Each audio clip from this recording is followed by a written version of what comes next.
Alors, je vais vous raconter un conte qui s'appelle « Le rosier Anaakan ». Ça se passe en Arménie. Donc, il y a un roi, un château. Jusque-là, rien de très spécial. Ce qui est de plus spécial, c'est le jardin autour du château. C'est un jardin superbe, de couleurs, de sève et de lumière. Et ce jardin, il a une particularité, c'est qu'il est fait d'ondes concentriques. Et en plein milieu de ces ondes concentriques, en plein cœur de ce jardin, il y a un rosier qu'on appelle le rosier Anaakan. Et ce rosier, il est l'objet de soins mais incroyables.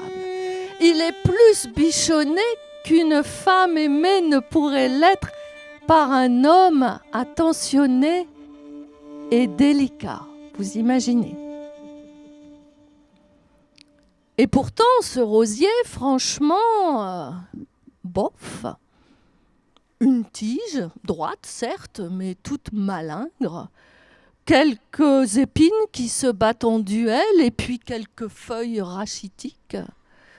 Et puis surtout, de mémoire de rosier et de mémoire d'homme, jamais on n'a vu fleurir le moindre bourgeon sur ce rosier. Alors si ce rosier, quand même, il est planté en plein cœur du jardin et qu'il est l'objet de tant de soins, c'est qu'il y a une raison. Et la solution, elle est dans les livres sacrés.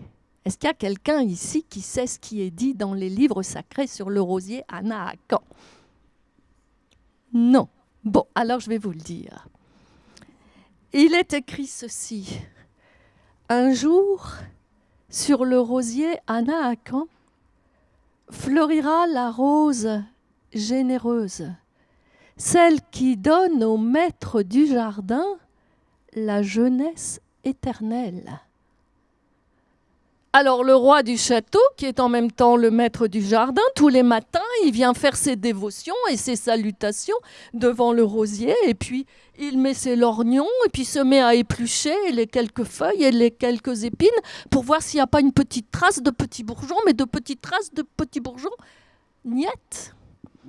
Alors la colère le prend, il saisit son jardinier par le collet, et il lui dit « Bougre d'abruti, si tu n'es pas capable de faire fleurir ce rosier, tu sais ce qui t'attend ?» Et le jardinier dit « Oui, la cellule froide et humide dans les prisons au 6e sous-sol. » Et effectivement, à chaque printemps, le roi engage un nouveau jardinier. Et on conduit celui qui n'a pas réussi dans sa cellule, dans les 6e sous-sols. Et puis un nouveau jardinier arrive, qui n'y arrive pas plus que le précédent et qui va rejoindre son malheureux collègue. Et le ballet dure comme ça 12 printemps. Et au 13e printemps, un fier jeune homme du nom de Samuel se présente. Et il dit « Seigneur, je voudrais tenter ma chance. » Et le roi lui dit, mais enfin, tu as quoi, toi, une vingtaine d'années, hein ? Ça ne te dérange pas de savoir que les plus grands experts et les plus grands savants d'âge mûr ont échoué avant toi et toi, tu oses ? Et Samuel dit, mais oui, Seigneur, je sais que c'est audacieux, mais je sens quelque chose en moi qui me dit que je peux réussir. Et quoi donc, jeune fou ?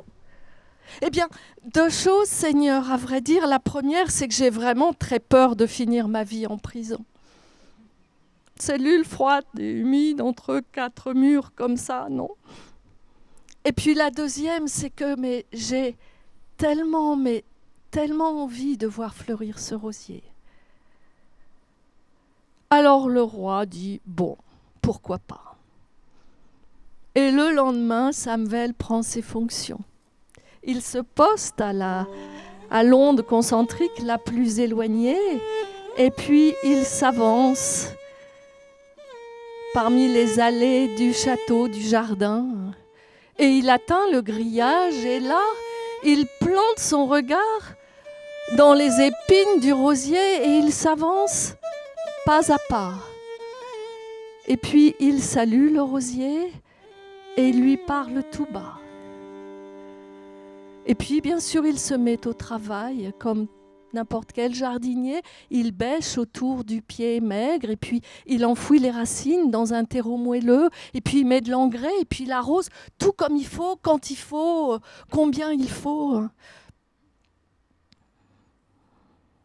Et puis, quand il commence à faire beaucoup de vent, il reste près de son rosier jour et nuit, à le protéger du vent. Et quand les gelées viennent, il l'habille de paille. Et quand la neige vient, il est au chevet de son rosier comme une mère serait au chevet de son enfant malade. Et vous savez ce qu'il fait, je vous le dis à vous, parce que je pense que vous ne vous moquerez pas, vous êtes un public d'élite. Il lui chante des berceuses. En fait, la vérité, c'est qu'il commence à aimer son rosier. Et voilà, le temps s'écoule et le printemps arrive. Samuel sent que tout autour de lui, la sève monte, que les fleurs tout autour commencent à bourgeonner, à exploser, mais il ne les voit pas. Lui, il n'a le regard que rivé sur son rosier sans rose. Et il est là, il respire avec son rosier, il respire pour son rosier, il prie avec son rosier, il prie pour son rosier. Il guette les moindres pousses, mais non, il ne se passe rien. Alors, à l'aube du premier jour du mois de mai, Samuel a une idée. Il s'adresse à son rosier et il lui dit « Rosier, mon fils, dis-moi où tu as mal. » Et à peine a-t-il prononcé ces mots qu'un ver de terre surgit des racines. Un ver de terre gros, gras, grand, long, noir, terreux. Alors Samuel veut saisir le ver de terre, mais un oiseau arrive, se pose sur sa main et dans un battement d'ailes, lui dérobe sa proie. Et l'oiseau s'apprête à s'envoler, mais un serpent surgit d'un buisson voisin et il dévore l'oiseau et il dévore le ver de terre. Et le serpent s'apprête à disparaître à son tour quand un aigle descend du ciel. Il tue le serpent, il le prend dans ses serres et il s'envole. Et alors qu'il s'éloigne vers l'horizon où le jour commence à se lever, un bourgeon apparaît sur le rosier. Alors Samuel le contemple, il se penche sur lui, les fleurs de son souffle, et là, lentement, pétale après pétale, la rose généreuse s'ouvre au soleil du matin.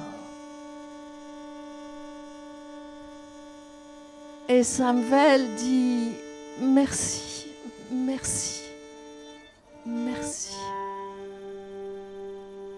Et puis il se dit que quand même il faut qu'il aille prévenir le maître du jardin. Alors il se met à courir en criant « Le rose a fleuri, le rosier Anaakan a fleuri, vous voilà éternel au maître du jardin !» Mais le maître du jardin, lui, à cette heure-là, il dort à poing fermé, ou plutôt, il ronfle comme un sonneur. Et quand il entend quelqu'un qui essaie de le réveiller, il se met à grincer, enfin, il est très mécontent, mais quand finalement, ces paroles, vous voilà éternel au maître du jardin, quand ces paroles finissent par percuter ses neurones, ça prend un certain temps. Alors le roi se lève, il bondit de son lit et puis il hurle « Merveille, merveille !» Et puis pieds nus, en chemise, il se met à courir, en gesticuler dans tous les sens en disant qu'on mette 100 soldats de pied en cap tout autour de ce rosier et je ne veux voir personne à 100 lieues à la ronde. Et toi, Samuel, tu continueras à veiller sur lui jusqu'à ta mort. Et Samuel dit « Oui, Seigneur, jusqu'à ma mort. » Et le roi a régné encore 10 ans dans son palais. Et au bout de ces 10 ans, il a senti qu'il était prêt à quitter la vie. Alors il a appelé Samuel à son chevet. Samuel est arrivé. Et le roi lui a dit, mais le maître du jardin, il meurt comme tout le monde. Tout n'était qu'illusion, tout n'était que mensonge. Mais Samuel, qui s'est agenouillé à son chevet, qui lui a pris les mains, lui dit, Seigneur, j'ai beaucoup réfléchi. Le maître du jardin, je crois que ça n'a jamais été vous. Le maître du jardin, c'est celui qui veille. Et moi, j'ai veillé, Seigneur, de l'aube au crépuscule, du crépuscule à l'aube, et je veille encore. Et là, le roi rend son dernier soupir. Alors Samuel lui ferme les yeux, il baise son front pâle, il le salue profondément, respectueusement. Et puis il sort dans la nuit. Là, c'était une nuit étoilée. Alors il s'adresse à chacune des étoiles, comme je m'adresse à vous, qui êtes un peu des étoiles, fixes et filantes. Et il dit « Bonsoir, bonsoir, bonsoir ». Il prend son temps désormais. Il a tout son temps. Il a découvert l'éternité dans le temps.